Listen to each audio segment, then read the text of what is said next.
This was inevitable as the Toronto Maple Leafs have their backs against the wall going back to Florida for Game 6 with Craig Berube having huge decisions to make with the lineup heading into the game. We're going to break down all this, quotes from players, and some things that aren't going to sit well with Leafs fans later on this episode. Before we get into that, if you're a part of the 89.1% watching this that's not subscribed, you want to stay up to date on not only your Toronto Maple Leafs, but the rest of the NHL, make sure to go down and hit that subscribe button. We'll keep you up to date from everything around the league. But with that, Darius, we got to hop straight into the first topic today, where we know Leafs fans are not happy after their team held a 2-0 lead going into Game 3 versus the Florida Panthers, now down 3-2 in the series. We get some quotes after the devastating game last night. Austin Matthews saying, hearing the fans booing and leaving, I don't think we give them much reason to stick around. We had other leaders on the team step up and say, I take responsibility. I need to be better. And this was Chris Tanev. What is your thoughts on just how and where the Leafs have themselves in this current situation? Well, let me tell you, Chris Tanev is not the one who needs to be taking accountability. That is for sure. It is the core for, once again, not showing up. And I've been very adamant over the last 24 hours to not get too far ahead of myself and even the whole fan base to be like, listen, they're still technically in this series. There's a Game 6 coming up. Now, listen, I'm not blind to the fact I've been a Leaf fan my entire life. I'm not blind to the fact that this is not looking good once again, right? And the top guys are once again not showing up. And something certainly does not pass the smell test in that room. Like something stinks and they're going to have to figure it out this summer. But there is still a world where they end up coming back and winning. Listen, the Washington Capitals in 2018, when they won the Stanley Cup in the Eastern Conference Final, they were down 3-2. They were up 2-0 in that series on the Tampa Bay Lightning as well. They went down 3-2. They ended up winning in a shutout performance by Braden Holtby in Game 6, forcing a Game 7 and winning that, and then ultimately winning their first Stanley Cup. So is there still hope? Absolutely. Absolutely. You can still come in and win, put everything on the line in these last two games and try to make it work. But with all the evidence we have from the last 9 years, I'm not sure it's going to happen. And like Austin Matthews said, there's a lot of people that are saying, man, the Leafs Arena, Scotiabank Arena is like a library sometimes. Like, what do these fans have to cheer about? What does this team give this fan base to cheer about, especially after this long doing the same things year in and year out? When you see another Canadian team in the Edmonton Oilers, for example,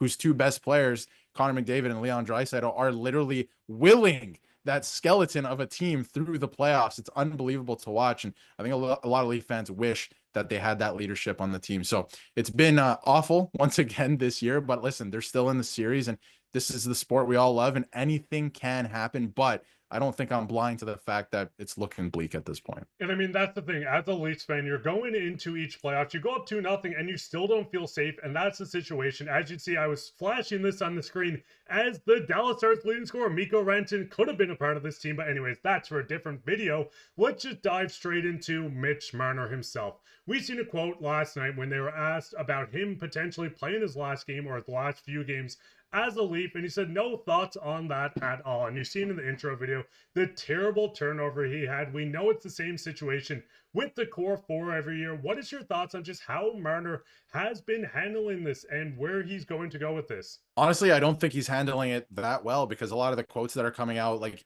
he's clearly thinking about this and he's, he has his whole PR training and all of that and wanting to say the right things. And I can appreciate that. But his play on the ice is like it's always been in the playoffs. I mean, that spinorama, whatever that was, like you cannot win in the NHL with that. Like that would be egregious in the regular season, but that is just a complete bailout play. And then he loses his guy backdoor as well. Like they score a goal there because of him giving it away and then not back checking. That is just an egregious play. And that was the point where the game got way out of hand. That was the point. At that point, it was 2-0. You could still come back in the game if you started putting some shifts together. But man, oh man, did they not show up last night. And Mitch Marner really hasn't. And there's an interesting stat floating around too that, Patrick Marleau has as many goals in series clinching games, or not series clinching games, excuse me, elimination games than Mitch Marner does in 20 elimination games. And Patrick Marleau only played a handful for the Toronto Maple Leafs. And they both came in the same game, which was Game 7 in 2018 in Boston. So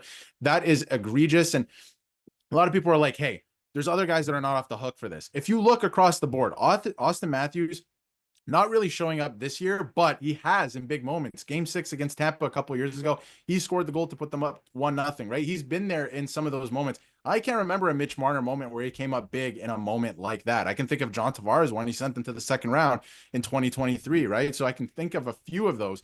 But with Mitch Marner, I can't. And a lot of people are like, why is everyone picking on Mitch Marner? He shrinks in these big moments. When the lights get too bright, he always shrinks. And that play yesterday, you could look back years ago when he flipped the puck over the glass with no pressure in Montreal. These things start to add up. And I don't know. I don't know what the answer is here heading into game 6, at least, but I do know that if they lose game 6, Shanahan's got to be gone. And again, I hate to look that much forward, but Mark, I am curious about your thoughts on this too. But I would have to believe Shanahan is gone and Mitch Marner. I mean, it's not even will he sign for the amount that the Leafs are offering him at this point. It's as an organization, you cannot bring him back. I mean, that's the big thing with it. Like talking before we started this, Connor Brown has more second round goals than Austin Matthews himself as well, scoring a goal last night for the Edmonton Oilers. This is a team on paper that should be very good. You see the center depth going down. Domi's had his sparks throughout the season. He looked fine in a couple of games, but this is a team season after season. Regular season, awesome. Postseason, they start to struggle. The second round is where the beast really comes down. Listen, I'm not going to say Florida's not a good team. Defending champions. We've seen them really get their stuff together going into the second round as well. But the leaders on this team, minus Nylander, have not really stepped up out of the core 4 group. Core 5, if you want to include Riley, but I don't even know if he's a part of that core anymore. This is a team that someone has to step up. The legacy game going into 6, if Matthews can lead them to a win, yes, be happy. Go into game 7. But if these guys kind of go in the shadows again, Darius, we have a big issue, and that's where I kind of want to throw it to you. Listen, there's a couple guys scratched. We know Hakanpää's not going to play. Is there anyone within this lineup not playing? Steens, Reeves, Järnkrok, Holmberg? Does one of these guys come back in for game 6, or would you just make some line changes for what they have right now? Well, now once again, funny enough, you can't take out Nick Robertson because he scored, which is just absolutely insane. So you can't take him out. I did like the addition of David Kampf in this game as well, even though nobody played well. But now that he's in, he's played a game, keep him in at this point. So the only person that I would put in that, again, I'm not saying I would do it 100%, but I look at taking Max Domi out and putting Pontus Holmberg back in because Holmberg has been really good and responsible defensively. That would be the only change that I would even consider at this point. And again, even then, I don't even know if I make that move because I think Domi can be dynamic in certain moments, but hasn't really shown it, right? So, it's going to be interesting to see what Berube ends up doing, but I wonder if they just run with the same lineup here and just say, listen, it's up to you guys. Like, we can switch around and play, musical chairs on the Titanic all we want, but it's up to you guys to get the job done. So, and to me, the last thing I want to mention too is William Nylander is like the only guy that shows up consistently for them. And you saw it again last night, even in game 5, he had a couple scoring chances and he was making things happen.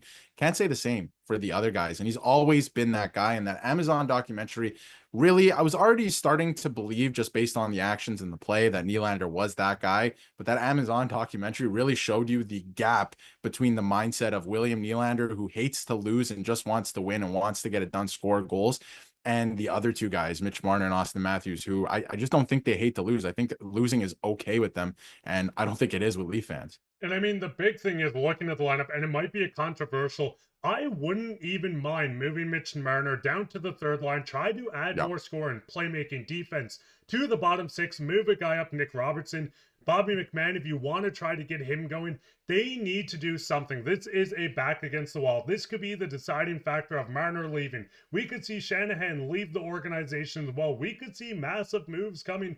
Leafs fans, what is your thoughts? I know everyone's upset. I mean, the comments alone going into it tell me never to be positive again. I understand how people feel. But what is your thoughts on this game? Do you think someone's going to step up big other than Nylander? Who do you think it could be? Go ahead and leave a comment below. What do you want them to do with the lines? Let us know everything. While you're down there, leave a like, subscribe, share this with your friends. We'll be back with another episode, so keep your eye out for that. But I've been your host, Mark, my co-host, Darius, and take care.